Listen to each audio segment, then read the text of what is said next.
NEET exam scam हो गया। तो नीट में भाई नीट का जो पेपर लीक हुआ है, तो ये पहली बार लीक नहीं हुआ है, आज से 2 वर्ष पहले भी हुआ था।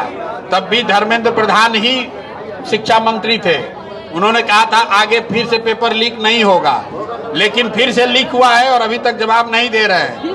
आपके जानकारी के लिए और बिहार के लोगों को बता दें, जब चुनाव हो रहा था यही धर्मेंद्र प्रधान है जो बिहार में जन स्वराज के प्रत्याशियों का खरीद फरोख्त कर रहे थे।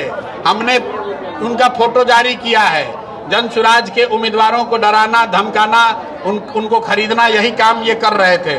तो मेरे भाई, प्रत्याशियों का खरीद फरोख्त करते करते अब शायद प्रश्न पत्र का भी खरीद फरोख्त करना शुरू कर दिए हैं। सर जो पटना में जो मामला है वो लड़की को खींच कर ले जा रही थी सर होटल से।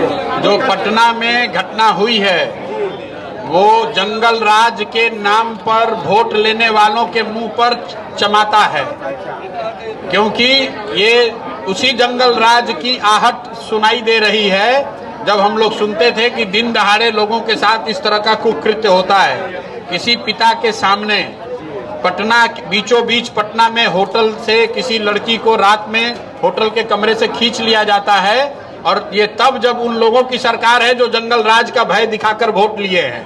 तो उनको समझना चाहिए, सम्राट चौधरी को बताना चाहिए कि जिन गरीबों के घर पर बुलडोजर चलवाए हैं, तो भैया उस होटल पर बुलडोजर क्यों नहीं चलवा रहे हो? है हिम्मत तो उस होटल पर बुलडोजर चला के दिखाइए, तब समझ में आएगा कि कितना लॉ एंड ऑर्डर है। रूस और ईरान से जब तेल सस्ता मिल रहा है तो कहीं और से तेल महंगा खरीद कर भारतीयों को इतना महंगाई में क्यों? तेल महंगा इसलिए हो रहा है क्योंकि अगले 6 महीना कोई चुनाव नहीं है। चिंता मत कीजिए, चुनाव आएगा, तेल का भाव रुक जाएगा। अभी बंगाल में चुनाव था, तेल का भाव रुका हुआ था ना। बंगाल में चुनाव खत्म हुआ, हर दिन 3 रुपये 4 रुपये तेल का भाव बढ़ रहा है। फिर चुनाव का इंतजार कीजिए, अरबा उसना चावल बटने लगेगा, तेल का दाम थम जाएगा। इंटरनेशनल भाव कुछ भी हो, देश में चुनाव है तो तेल का भाव नहीं बढ़ेगा। अगर चुनाव नहीं है तो भाव इंटरनेशनल कम भी हो जाएगा, तो भी आपको हमको ज्यादा ही देना पड़ेगा पैसा।